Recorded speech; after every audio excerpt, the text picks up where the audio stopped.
¿Por qué clasificar las pruebas de hipótesis? Miren, en la medida que uno puede clasificar bien los tipos de hipótesis que existen, uno va a poder plantear las hipótesis de manera correcta. El corazón de una investigación o de un proceso estadístico es la hipótesis, es lo que uno está tratando de probar.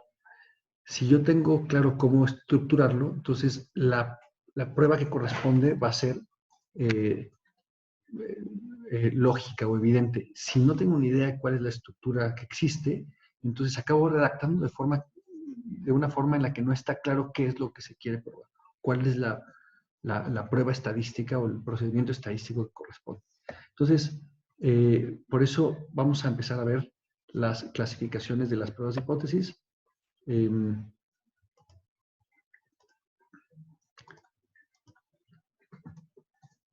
Bueno, la primera distinción va a ser entre la hipótesis de investigación y la hipótesis nula. La hipótesis de investigación es muy clara, es lo que uno quiere saber.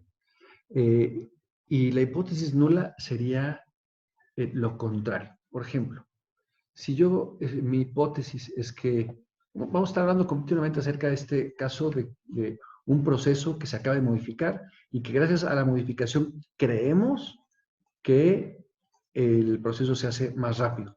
Anteriormente el tiempo era 35 minutos, eso es lo que se ha hecho siempre, y con esta intervención se supone que debe de tardar menos tiempo.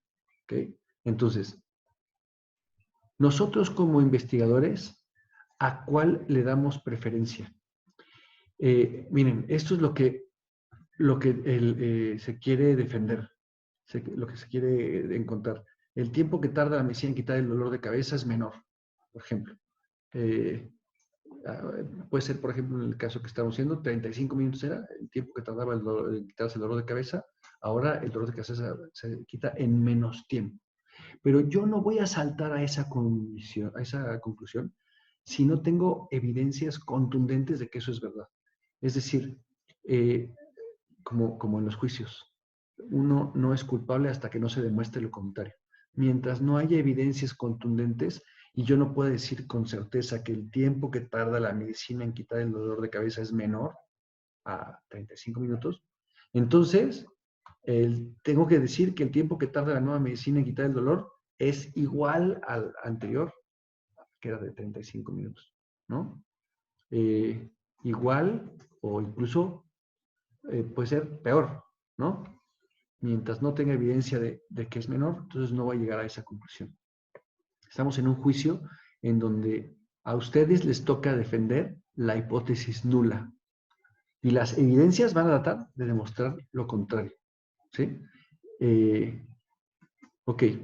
De forma que, ¿qué significa defender la hipótesis nula? Que la mayoría de las veces tú vas a decir que la hipótesis nula es verdadera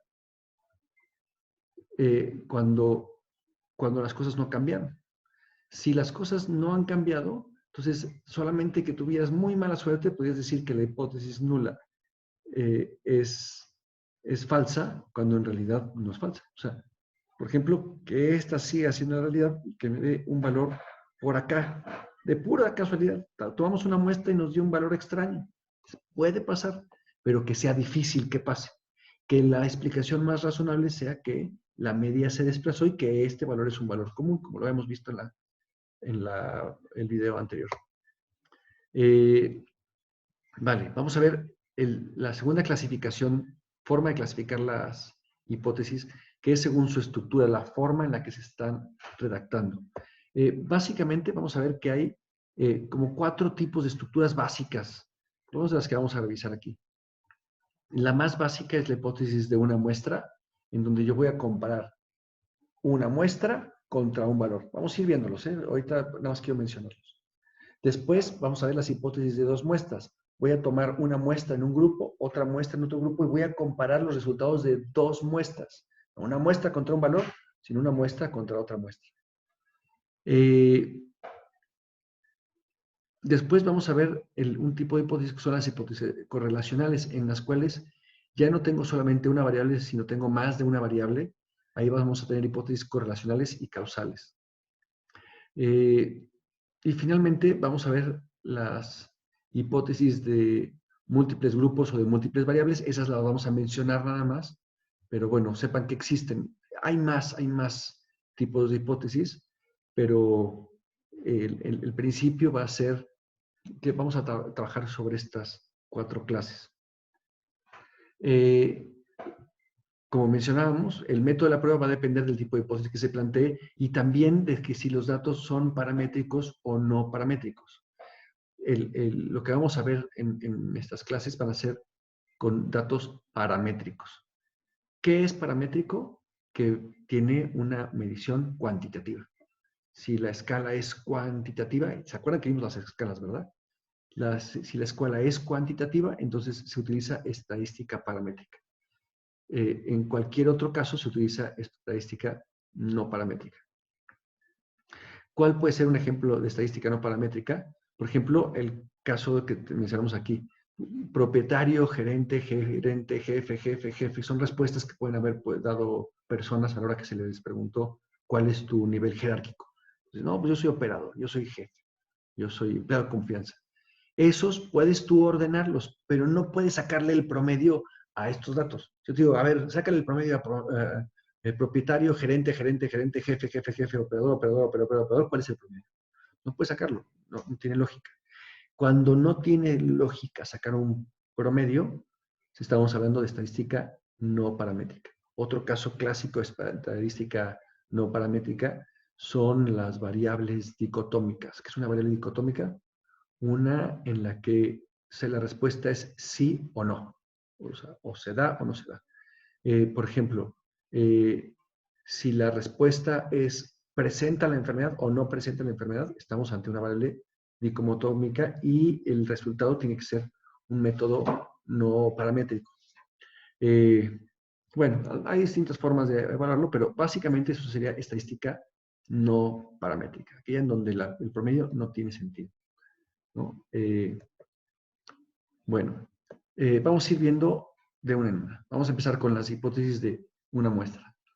Básicamente, de estas, lo que vamos a hacer es que vamos a comparar lo que vamos a comparar lo que encontramos en una muestra, el parámetro de una muestra, contra un parámetro conocido, un dato conocido.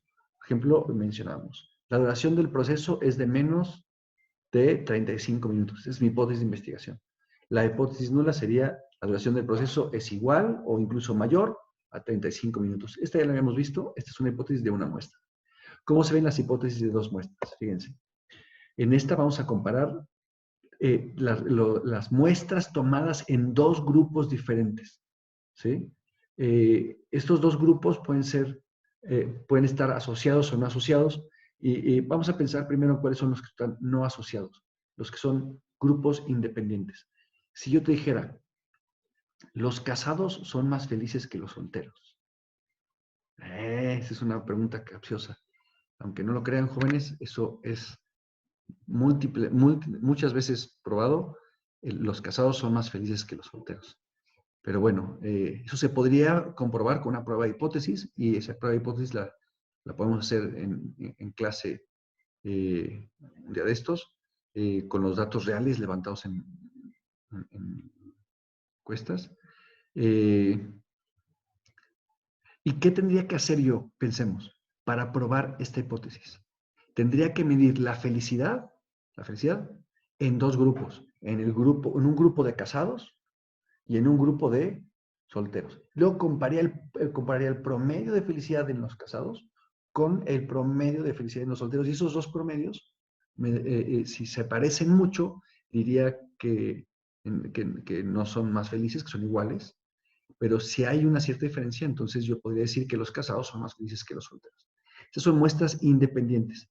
Las dependientes no son iguales. En las dependientes hay un vínculo entre un valor del grupo A y un valor del grupo B. O sea, a un valor del grupo A le corresponde uno y solo un valor del grupo B. Y siempre tienen la misma longitud, la misma cantidad de elementos los dos grupos. O sea, si en el grupo A hay 15 personas, en el grupo B tienen que haber 15 personas.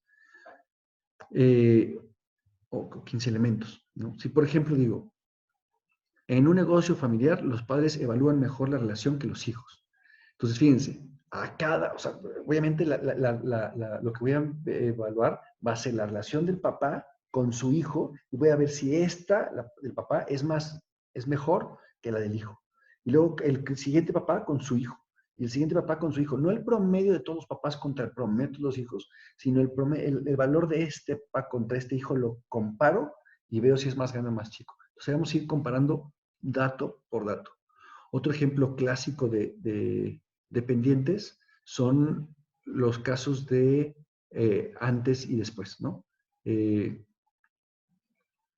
Se tiene una pieza que tiene poros, ¿no? Y entonces se mete a un proceso de vulcanizado y se vuelve a contar los poros. Y entonces veo si los poros después del vulcanizado son menos que los poros antes del vulcanizado. Obviamente, yo voy a tener que comparar la pieza A contra la pieza antes, contra la pieza A después, antes y después, y esos son los que voy a comparar.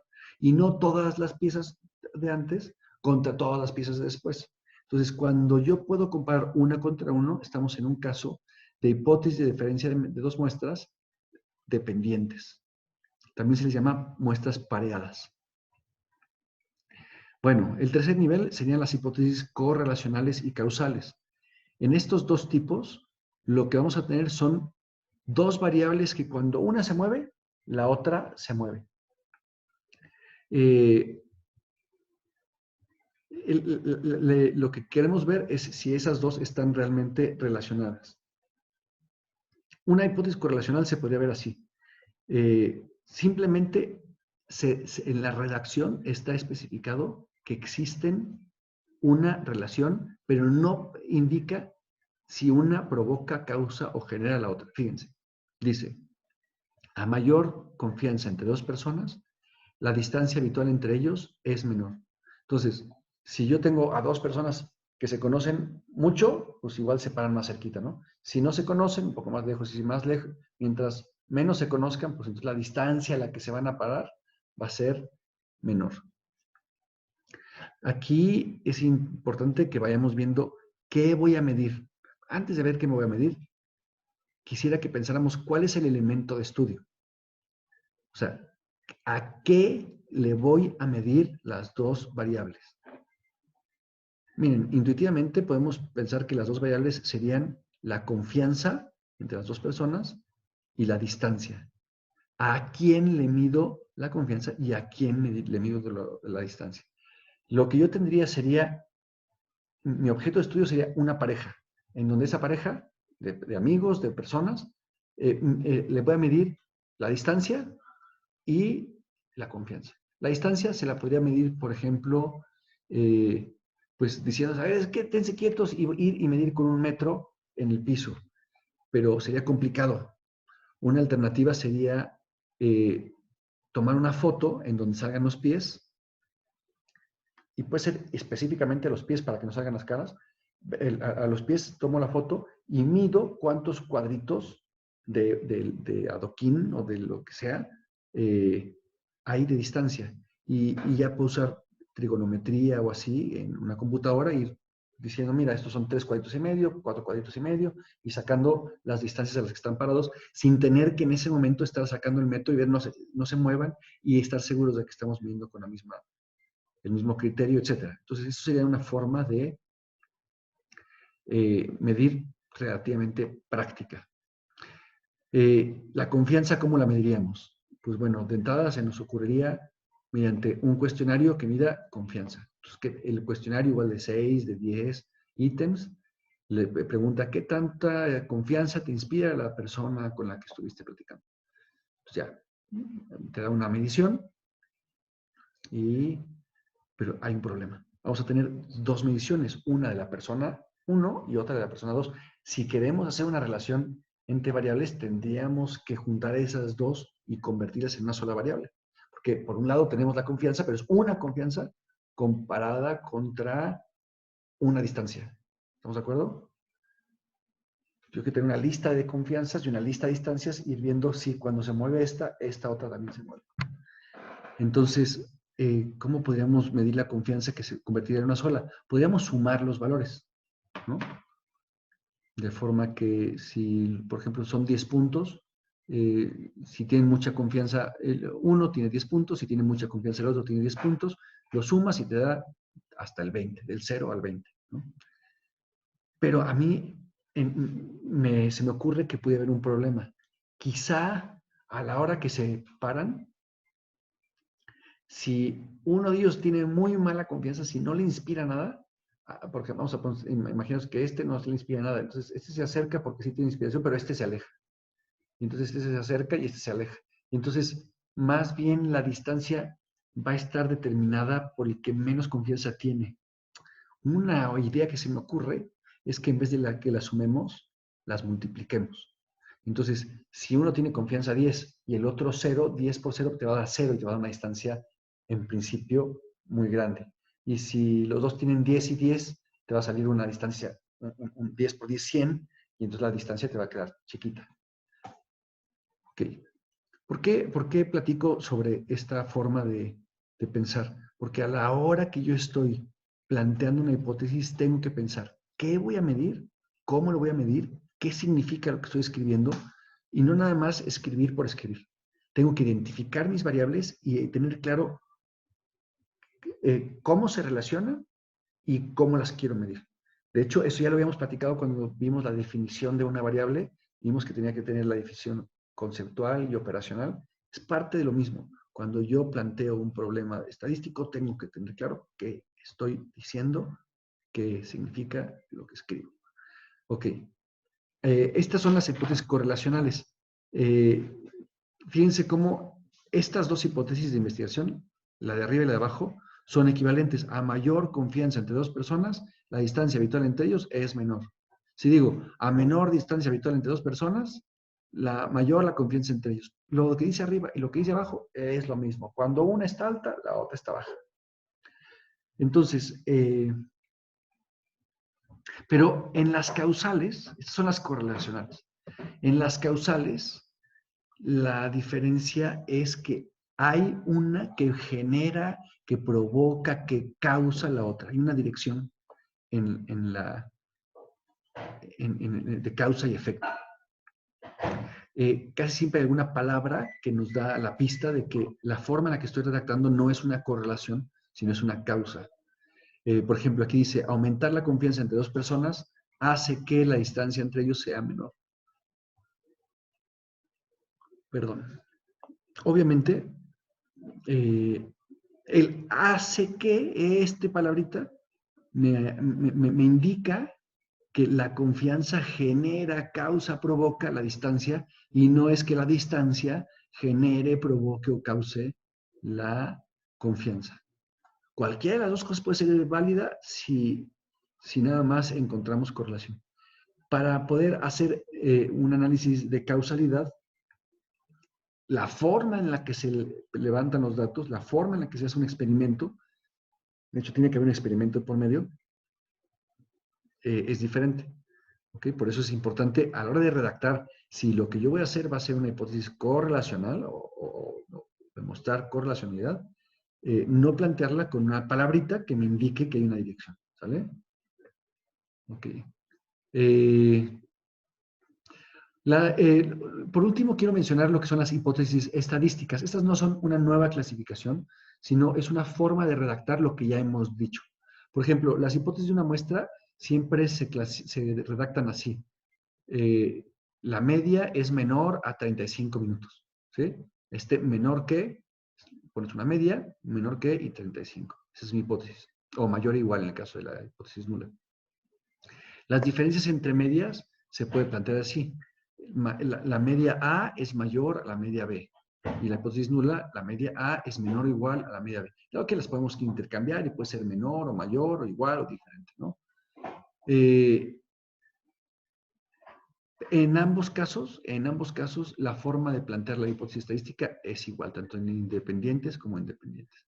En las correlacionales, lo único que voy a mencionar es si existe la correlación o no existe la correlación. Si no existe la correlación, se menciona que la correlación no es, ¿no? Venga. Algo que me faltó mencionar es que cuando se plantea la hipótesis nula de una hipótesis correlacional, solamente se menciona que no hay correlación. Lo que estábamos diciendo. Si la hipótesis de investigación es que a mayor confianza entre dos personas, la distancia eventual entre ellas es menor, la hipótesis nula es no hay relación entre la confianza y la distancia habitual entre dos personas. ¿Sí? Ok. La causal igualmente se plantea como las correlacionales. La forma estadística se plantea igual. ¿Sí? Es en la parte de la redacción en donde se nota la diferencia entre correlacional y causal. Y lo mismo también acá. Es en la redacción donde yo noto si es de ese tipo o es de ese tipo. La hipótesis. Bueno, para terminar el tema de ahorita, vamos a mencionar las hipótesis multivariables o multigrupos. ¿Qué pasa, por ejemplo, cuando yo quiero comparar más de dos medias? Imagínate que yo quisiera comparar, pues bueno, por ejemplo, el nivel académico de los simpatizantes del PRI, del PAN y de Morena, ¿no? Si yo quisiera hacer esa comparación, tendría que comparar, tomar muestras y comparar el nivel académico de unos contra el nivel académico de otros, por ejemplo, del PRI contra el PAN, el PRI contra Morena y el, el, el, el PAN contra Morena. Entonces ver los tres niveles. Y tengo un problema, porque voy a hacer tres comparaciones. Si en cada una de ellas yo pongo un 5% de nivel de significancia, es decir, si tengo 5% de probabilidades de equivocarme, pues yo al ir haciendo más de una prueba, estoy acumulando las probabilidades de equivocarme. Eventualmente, equivocarme va a ser muy fácil. Por eso queremos tener otros métodos que consideren, que midan todas las medias de manera simultánea. Una de ellas, por ejemplo, es el análisis de varianza. En este caso estamos comparando varios grupos. Fíjense cómo este es multigrupos. Hay otras que son multivariables. Por ejemplo, ¿qué pasa si yo quiero ver la correlación entre 5 o 6 variables? ¿No? Yo tendría que comparar una correlación contra otra y es probable que si yo estoy encontrando muchas correlaciones, eventualmente encuentre una que sea válida, aún a pesar de que sea obra de la casualidad. Entonces, hay formas para hacer estas mediciones de relaciones entre variables. Una prueba que tienen ustedes ahí en su formulario de este tipo es la diferencia de correlaciones.